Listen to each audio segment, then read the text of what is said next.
Almost every civilization in recorded history has believed in witches and their supernatural power to do great harm. For centuries, they were persecuted by the thousand.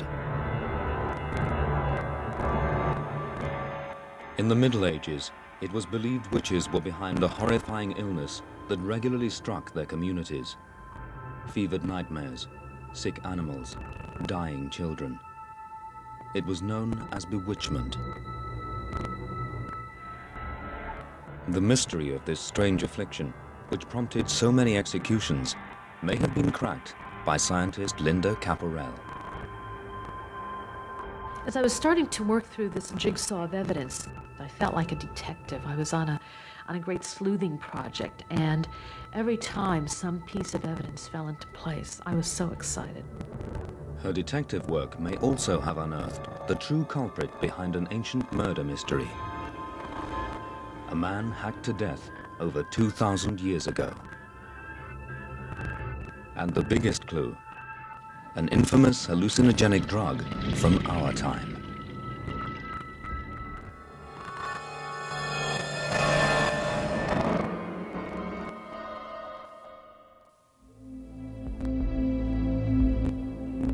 For 3 dark centuries, witch persecution reached epidemic proportions. Between the 15th and 17th centuries, over 40,000 innocent men, women, and children were sent to their deaths across Europe. The Vatican sent out a decree warning people of bewitchment. In England, witch-finders hunted down suspected witches. One hauled 250 before the courts in just 2 years. Witchcraft was a crime punishable by death.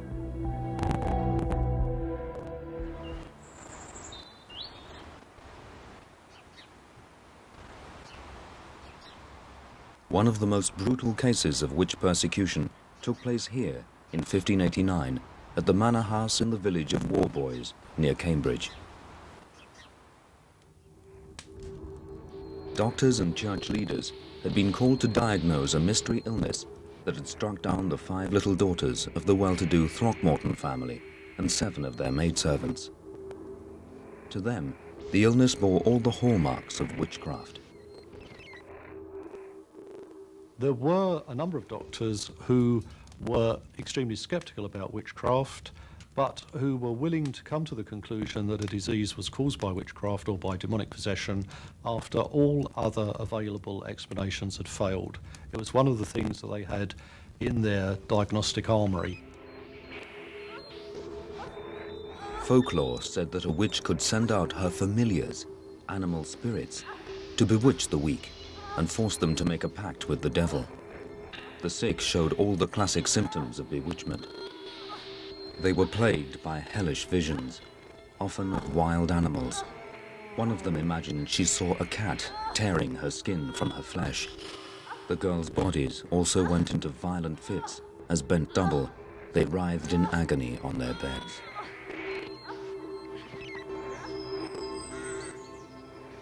A diagnosis of witchcraft meant one thing. Someone totally innocent would have to take the blame. In Warboys, a local misfit, Alice Samuel, was singled out. In England, it was standard practice to torture a witch. They were often branded, mutilated, or held underwater, struggling for breath. Any method to see the curse of bewitchment lifted was considered totally acceptable. Alice Samuel was no exception. Another thing which they believed at the period was if you scratched a witch to draw blood, that would again alleviate the suffering of the person who was allegedly bewitched. And this does happen to her. This is a form of physical maltreatment that she is subjected to on several occasions.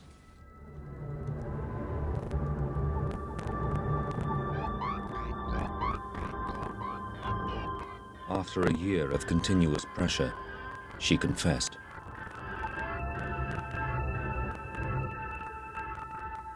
In England, we did not burn our witches at the stake. We let them die slowly at the gallows. Alice Samuel was hanged. For good measure, they hanged her husband and daughter too. By 16th century standards, it was an open and shut case. Ignorant of the truth, doctors and church leaders repeatedly gave bewitchment a supernatural cause. But the mystery of what was really behind the symptoms has never been cracked. Until today.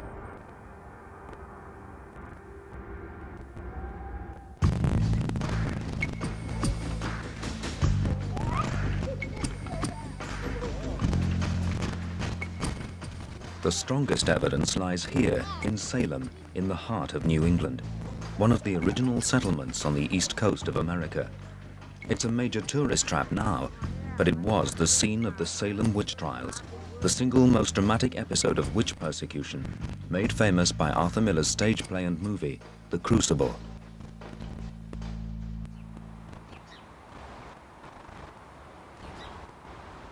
Exactly the same symptoms were seen here 100 years after the Alice Samuel case in England, only with far more disastrous consequences. In 1692, 150 people were imprisoned and 19 men and women were executed for witchcraft.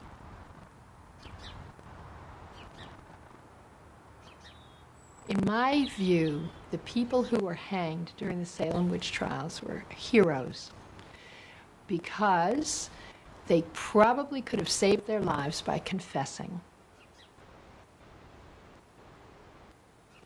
Every account that exists say they went very bravely, they didn't beg for mercy, they didn't complain, they didn't, nothing. They just took their fate.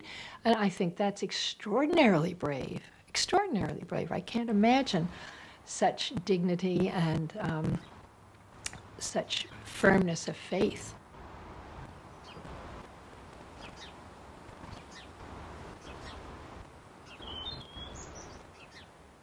Salem was one of the first Puritan settlements. The colonists had only just arrived from Britain, and they brought with them all their old superstitions. They were intensely religious, and when things went wrong, it was to the church that they looked for guidance. People spent a lot of time in church. It wasn't just a half hour, it was a long session, morning and afternoon. And this was the key to how they lived. And so anything that seemed to be aberrant in that society had to be addressed right away and fixed. It was a very intense way to live, I believe, and anything could throw it into a turmoil. They had no knowledge of science as would happen in the 18th century. So, for instance, a storm might be interpreted as a sign of God's displeasure, or a crop failure, a drought, that sort of thing. So when in December 1691, after a particularly harsh winter, a number of the settlers were struck down by a horrifying illness, they were convinced that the devil had stepped out of the wings.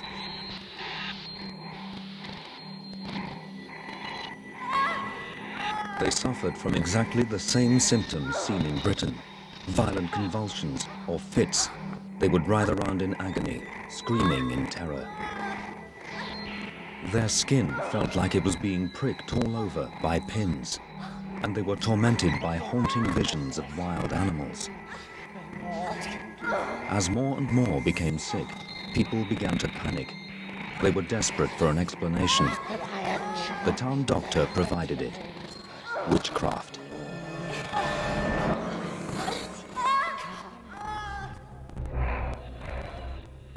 For nearly a year, 8 afflicted young girls became the most powerful force in Salem. A court was convened where they testified they had been bewitched. In front of the townspeople, they convulsed and wailed at the visions of wild animals that they were convinced had been sent out by witches to attack them.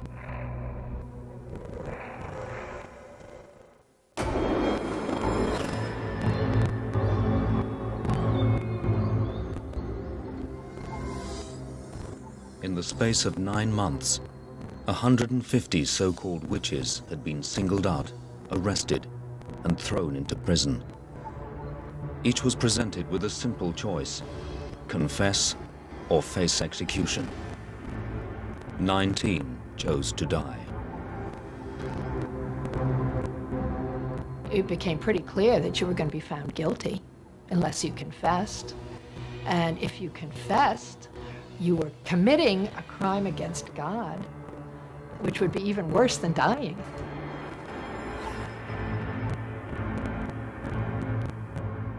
I can't imagine anything worse than being accused of something you didn't do and knowing you'd never be able to prove your innocence. But now, a major revelation has come from original research on the Salem witch trials. The symptoms that sparked the execution of innocent men and women here and in Britain may have had a perfectly rational, physical cause.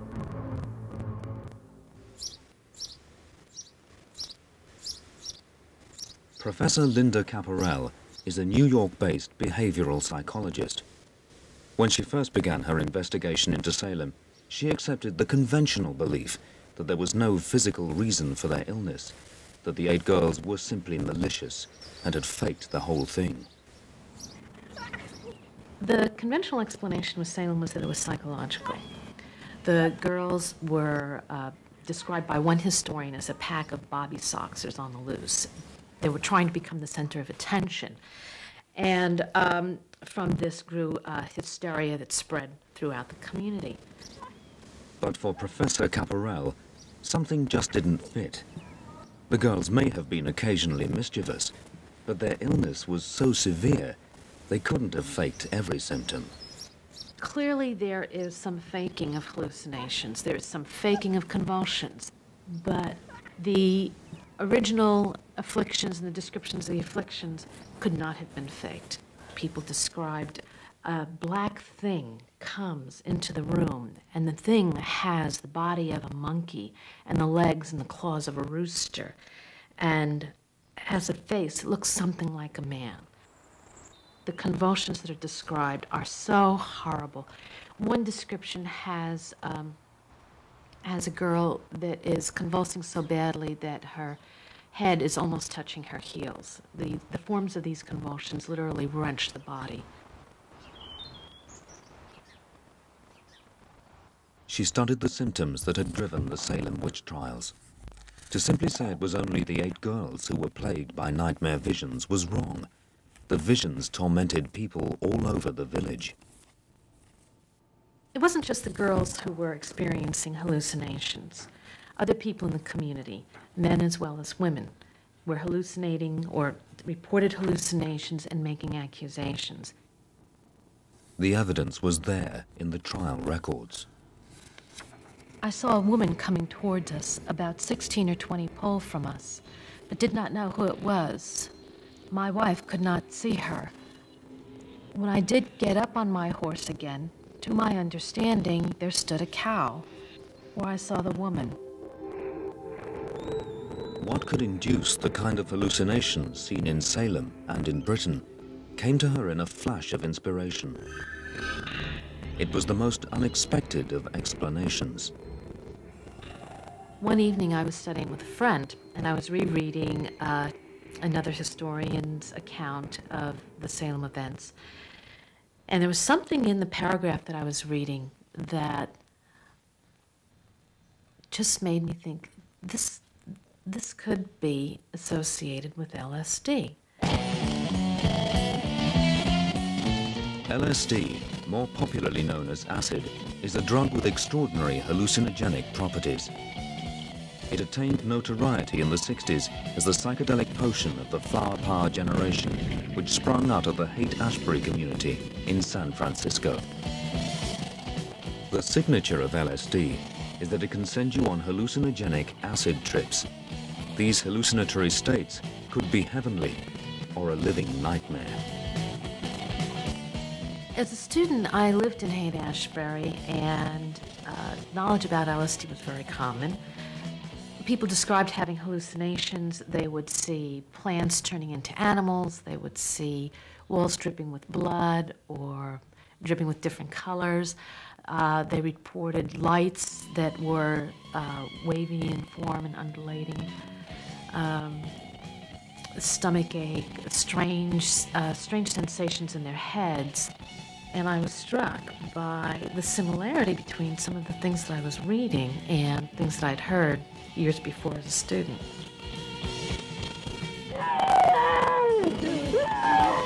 the bewitched settlers of Salem may have been suffering from something like this, a bad acid trip, surely they had no access to LSD. Or did they?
For centuries, a strange illness known as bewitchment had been exploited as hard proof of witchcraft in Britain and in Salem. Now a new twist on the story had found the key symptom, nightmare hallucinations, were exactly like LSD-style acid trips. And it was symptoms like these that had been the driving force behind the deaths of innocent people. In time, the people in Salem began to haunt me, the people who were executed, and I would dream of them. And it would seem that at times when I just thought this story is too hard to put together, the research is too hard, I'd still feel compelled to move ahead. It was always, for me, not just a detective story, but it was a story about the people that had died there. But how could the inhabitants of Salem have had access to a drug like LSD? Her investigation drew her to the strange findings of Swiss scientist Albert Hofmann, who had made an extraordinary discovery in 1943. He was a neurophysiologist, and he had been experimenting with a naturally growing substance, a fungus called ergot. Ergot had long been known to contain various chemicals, and Hofmann had been working with these in the hope of finding useful medical applications. He had made an extract of the ergot fungus. By mistake, he had spilt some of it on his hand, which must have seeped into his skin. Within hours, he began to hallucinate. Colors became intensely vivid. Familiar shapes seemed distorted. He had derived LSD from ergot.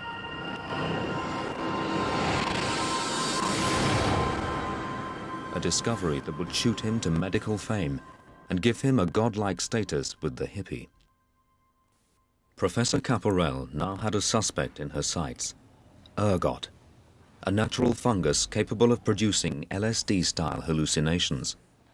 She consulted a medical friend to see whether the symptoms of ergot poisoning matched up with the symptoms seen in Salem.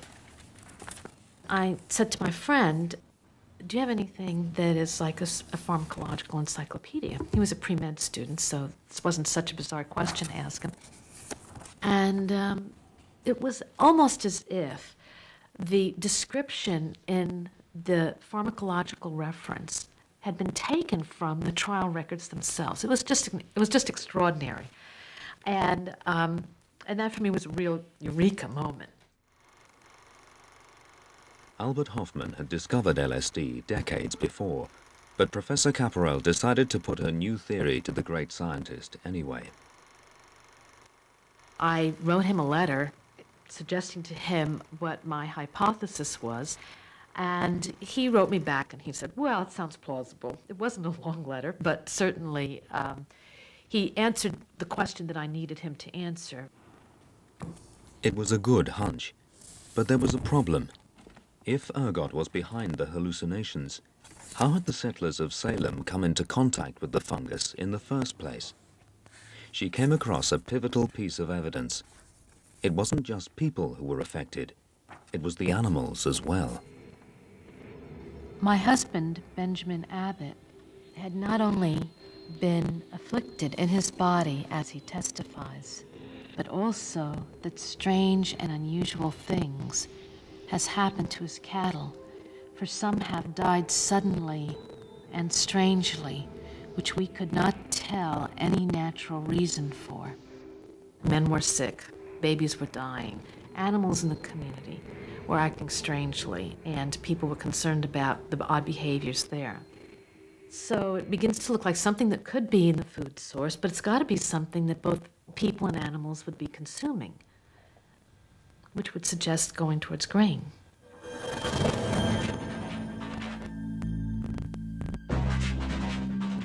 Grain was the primary food source in Salem, and it was harvested from their dominant cereal crop, rye. It fed both the people and the farm animals. But how could a fungus like ergot contaminate the rye fields? Professor Maurice Moss has made a lifelong study of poisonous fungi. Here's an ergot, and that little black thing there, do you see? Sticking out there. Rye and barley are the two main food crops, but there are about 17 other genera of grasses that are infected by ergot. When the fungus germinates in its host, it will use the plant's own nutrients as its nutrients and will gradually replace the material of the developing grass seed with its own material. And you can see it looks rather like a seed. It's replaced a seed. It seemed the ergot fungus could have infected the rye fields in Salem. If it did, the bread that settlers made from the grain would also be contaminated with poisonous chemicals from the ergot. These structures are also packed with a group of compounds called alkaloids. These are acutely poisonous. They will kill if you consume enough of them, but they have all sorts of other effects as well. Some of the natural alkaloids undoubtedly have hallucinogenic properties. The ergot alkaloids are nerve toxins, very complex, very diverse, but all of them have in common that they are nerve toxins. In key cases of bewitchment in Britain, there is not only a description of hallucinations, but also other horrific symptoms. A pin-pricking sensation, like insects crawling under the skin. But more importantly, fits so powerful that the sick could barely be held down.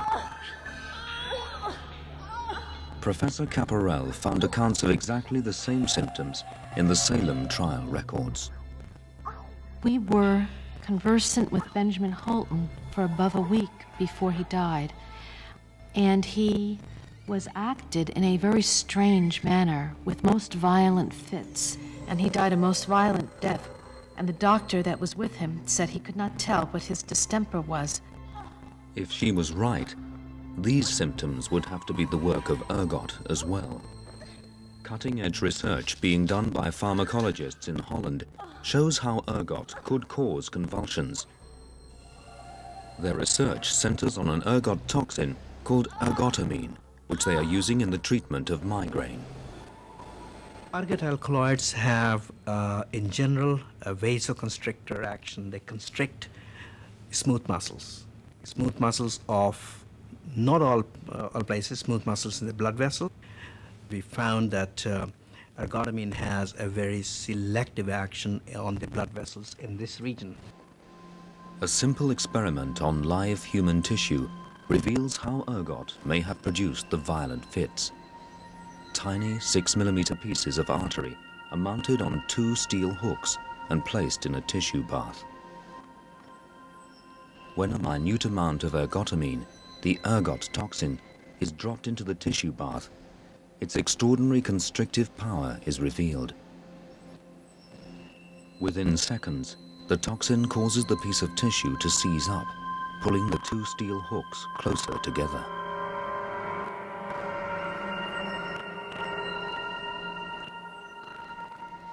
What this experiment shows that ergotamine has that constrictive power on the blood vessels, will reduce the blood supply, will have a constrictor effect also in the chest region, and also reduce the blood supply to the brain, can lead to convulsions, hallucination, and symptoms of that kind.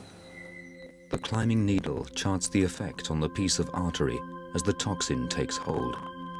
A person would uncontrollably convulse as the brain is starved of oxygen, and the skin draining of blood would cause the pricking sensation. Could this be what was witnessed in Salem 300 years ago? They look like to me that there is a possibility, or there is a strong possibility, that they could have had ergot poisoning.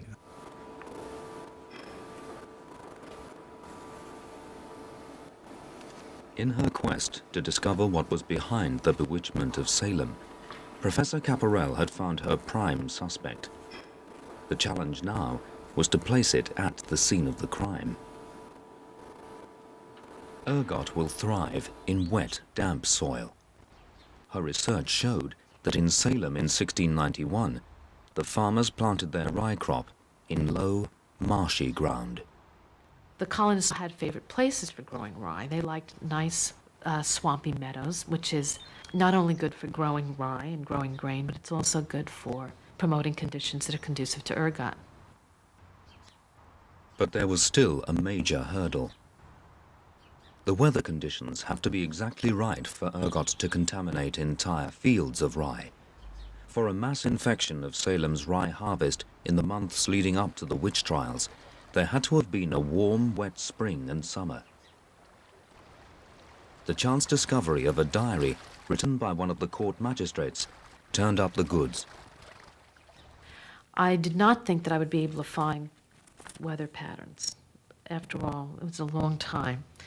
And just by chance, I stumbled upon a reproduction of Samuel Sewall's diary. And he recorded the weather in there for 1691 and 1692, which were the 2 critical years. 1691 was a warm, wet spring with a stormy, wet summer. And that is the year when this ergotized grain would have to have been growing. She made another important discovery from the trial records.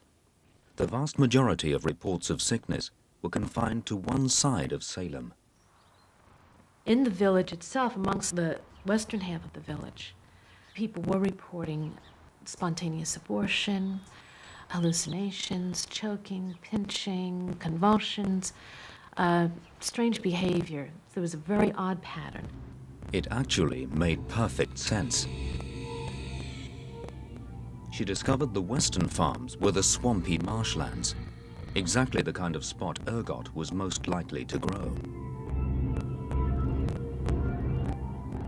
But rye wasn't only grown in Salem, and it certainly wasn't the only area of the world that was marshy and wet. It had been a staple crop in parts of Britain and across Europe for centuries. Ergot had to be infecting Europe as well. If it was, could this help explain the waves of witch persecution that saw 40,000 suspected witches killed in the Middle Ages? Outbreaks of an affliction with very similar symptoms to ergot poisoning were periodically recorded across Europe under several different names. St. Anthony's Fire, St. Vitus' Dance, and the evil writhing. It tended to hit the poor, weaker peasant classes the hardest. It was their rye bread that was most likely to be contaminated by ergot. But it doesn't take much imagination to think how a society which had not only no antibiotics, but really no medical knowledge or help available to the vast majority of its population would deal with an outbreak of contaminated food, and just to see how quickly, rapidly and disastrously that could spread.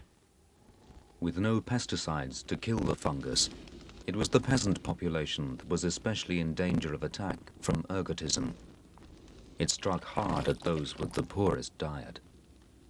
If one's talking in the case of something like ergotism, which attacks people with low disease resistance, and particularly with low vitamin A, I would have thought the average medieval peasant was very susceptible to such attacks. It's hardly surprising that word would spread about these terrifying cases of ergot poisoning around Britain and across Europe. After that, any illness that had even vaguely similar symptoms would then be falsely attributed to bewitchment. These cases become paradigms. People write about them at the time. The knowledge of them then travels around. It might well travel, even across the Atlantic, perhaps, into the New World. It certainly travels through chapbooks, through ballads, and through learned treaties. So these things take on a tremendous importance. If outbreaks of ergot poisoning were prevalent, did they coincide with the rash of witch executions across Europe? It was Professor Mary Matosian who made the startling discovery. I got into Europe because I had to account for the fact that witchcraft persecution happens in certain years and not others, in certain places, not others. So I had to cover the map to make sure I wasn't missing something. The witch trials that ravaged Europe in the 16th and 17th centuries were localized in very specific areas, as shown here. In Britain, the great witch hunts were centered around Essex and East Anglia. Matosian discovered that the areas where witch trials and executions took place did coincide with the major rye-growing regions. But not only that, in that 200-year period, the weather conditions in Western Europe were different from today. They were perfect for the formation of ergot on rye. Of course, the only way to prove that ergot poisoning was being misinterpreted as bewitchment would be to conduct blood tests and tissue samples on the body of a supposedly bewitched person. We can't test the girls from Salem or from Britain. But there is one body that we can test. Strangely, one that is nearly 2,000 years older. The peat bog body, known as Grauballer Man.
The symptoms of ergot poisoning are a perfect match for the symptoms of bewitchment. But the theory that ergot was the true culprit behind witchcraft has been hampered by the lack of supporting medical evidence. Now all that's about to change. Grauballer Man is one of the infamous peat bog bodies, men and women mysteriously buried in bogs in the Iron Age, when druids and mystics ruled over a supernatural realm of gods and demons. He was lifted from his swampy tomb only 50 years ago. It was a fine day in April in 1952, where the peat cutters, they went for work in a small bog 20 kilometers west of Moesgaard. And it wasn't long until they suddenly had to stop because they realized that there was something strange in the peats, and it looked like a human body. The skin was as if he was just from yesterday. This was no ordinary archaeological find. He had been murdered in a frenzied way, with a knife and with a club, then dumped naked into the bog. The first thing we could see was that he had a cut ear to ear across the throat. It even went through the esophagus and left a big gap also between the third and the fourth vertebra. That, of course, must have killed him, but there were also other signs. He had received a powerful blow to his right temple, and which caused the skull to crack.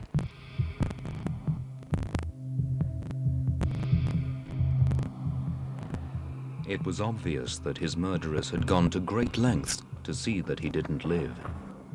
It was possible his executioners hunted him down and killed him because they thought he was bewitched or possessed by demons. A motive like this would explain the ferocity with which he was slaughtered, not just with the blunt instrument that fractured his skull, but also the knife that slit his throat.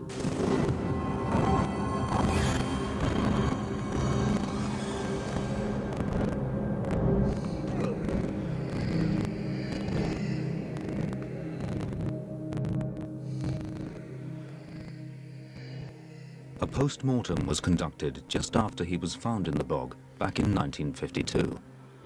An important discovery was made which had no significance then, but today may explain why he was murdered.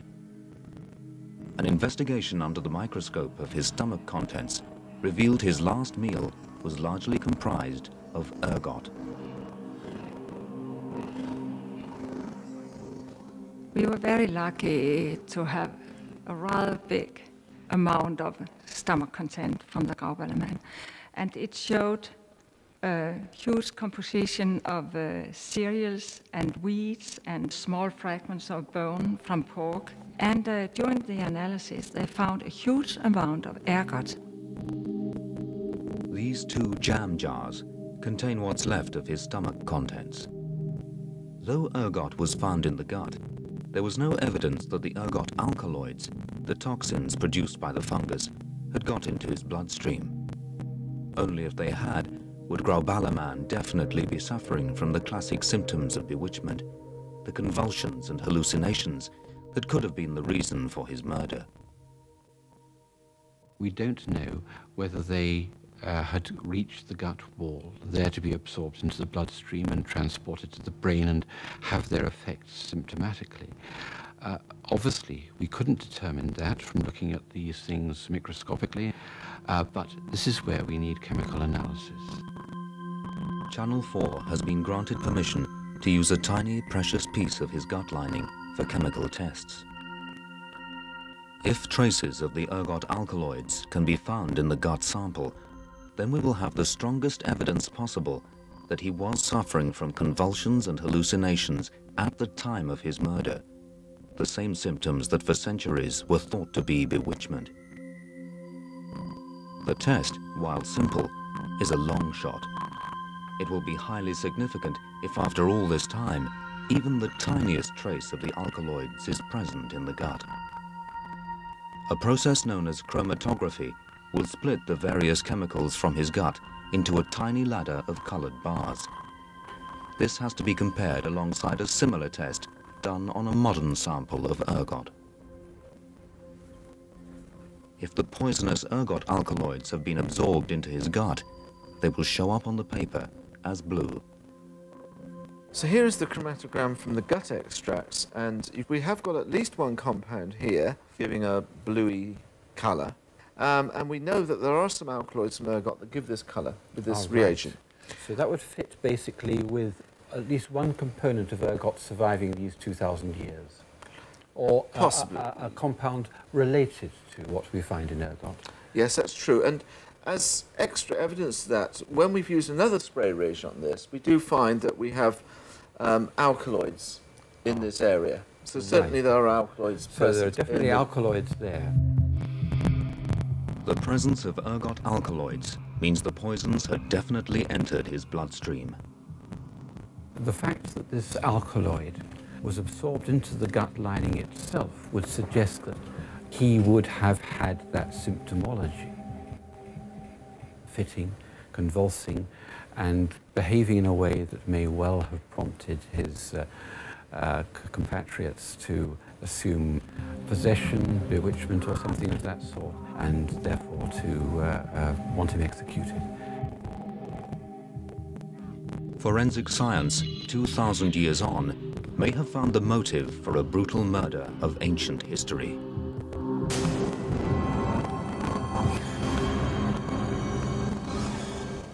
It has also offered chemical evidence to support the theory that ergot poisoning has been misinterpreted as bewitchment for centuries.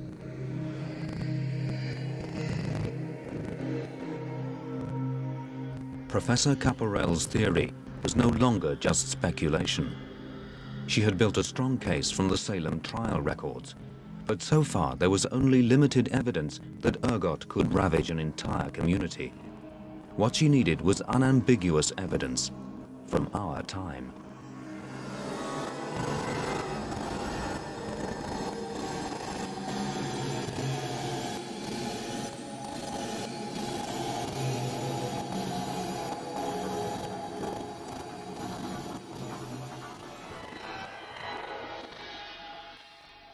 The lead came for Professor Caporel when she was browsing in a bookstall at a local market. Just by chance, I found a book. It was about a case in France where the entire village had also been afflicted with ergot poisoning. Like a medieval plague, stalking through the towns and villages of Europe, a strange malady that sends people mad has hit Pont-Saint-Esprit in France. The streets are as quiet as the death that threatens its inhabitants. And the cause, poisoned bread from this deserted baker's shop. It was August 1951, when an unsuspecting baker used a sackful of contaminated flour to make the daily batch of bread for this small town in Provence. 200 people were struck down by a mystery disease, which would see several people carted off to hospitals and psychiatric asylums in the weeks to come. My husband went to the bakery to get a little more bread because we didn't have enough. The first thing that happened, we started to be sick and to have stomach cramps. For everybody, it was the same thing. You couldn't catch a wink. You couldn't get to sleep. I was working at the mayor's office, and in the morning, when I arrived, no one spoke of anything else. Then during the day, we heard about a man who had a rifle, and he wanted to shoot at anything that moved, because he thought he was having hallucinations. Doctors and scientists were drafted in from every major city in the area. Ambulances were commandeered, and the mayor's office became an emergency headquarters for the town. This is original film footage from the time. Here, only 50 years ago, were the violent convulsions seen in Salem and in Britain. The same pin-pricking sensations, like thousands of insects crawling under the skin. And once again, terrifying hallucinations. In Pont-Saint-Esprit, there was an eyewitness account of those nightmare visions that for centuries were interpreted as bewitchment. Oh, snakes! I'm frightened of snakes, especially snakes.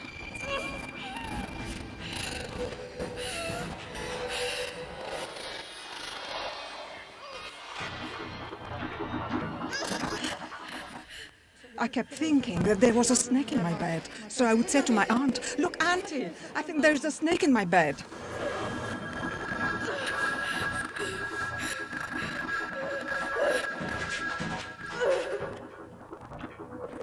There were monkeys, bears, all sorts of things like that, and tigers, which would come into my bedroom. Not to be able to fall asleep is just horrible. The sick had to be strapped down onto their beds as they were plagued by visions of fire, blood dripping from the ceilings, and wild animals. in order to escape from these animals, they would open up the windows and jump out. And there was a lady who was in hospital, and she was about 75 years old, and she opened her window, and suddenly she leapt out. But she didn't die. You see, her nightdress got caught on a vine, a creeping vine. That's what saved her. But in the end, she did die from the bread poisoning.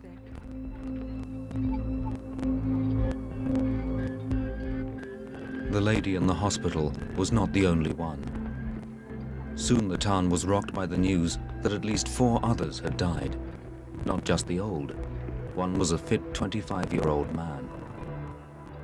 I had some friends who'd come to stay at our house. We'd eaten just a little, you know. Then they got sick too, because they'd eaten the same bread in my house, this cursed bread. They left here, and later both of them died. They got sick, and both of them died, the husband and the wife.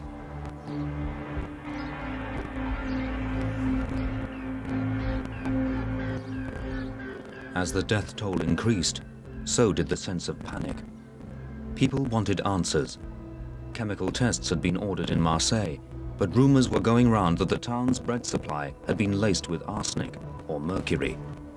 Finally, a result came through. Ergot poisoning. There was another echo of witchcraft in the little French town. People here were not willing to accept what science had to say. Even in the 20th century, they sought a supernatural explanation. Some believed the bakery was possessed by the devil. The Bishop of Nîmes was called in to exorcise the premises. Had the events in France occurred in the 1600s instead of the 1900s, I suspect every house in the village would have been exorcised. If religion provides an explanation, if the idea that there's a devil, and that devil is the thing that is the cause of these completely extraordinary events, then an exorcism seems to me like a perfectly reasonable thing to expect people to do. She hardly needed more convincing, but there was one final piece of evidence from France which pointed to ergot being the real evil in Salem. It was the story of a dog which had been fed scraps of bread contaminated with the ergot poison.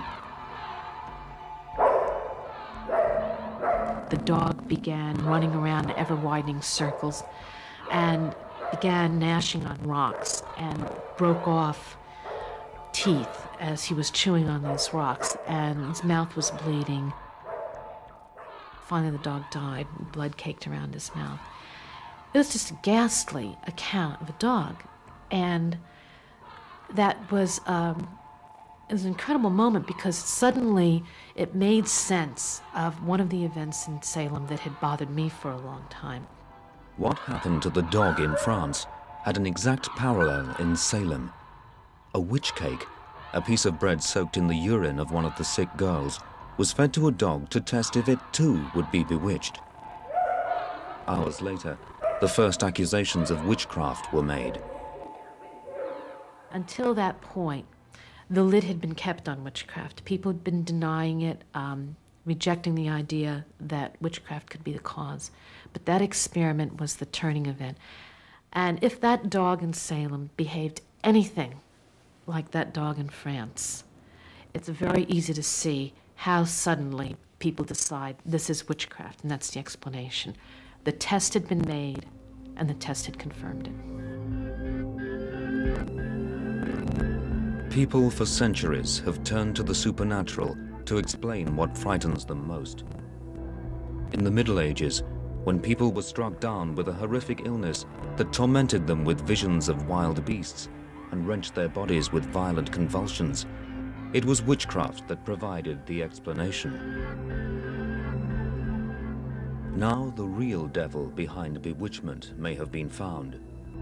Ergot, the natural fungus from which the hallucinogenic drug LSD is derived. Its poisons are so powerful they can induce the hideous symptoms that time and time again have acted as a trigger for waves of executions in Salem, across Europe, and in Britain. On Gallows Hill in Salem, the spot where 19 innocent men and women were hanged for witchcraft, their deaths now seem especially futile. It's a desolate area in many ways. It must have been at that point in time. I can imagine children, even dogs.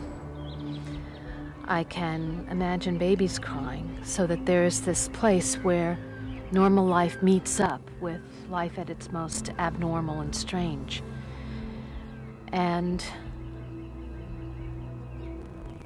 I can imagine people feeling self-righteous, people feeling that they have freed the community of danger.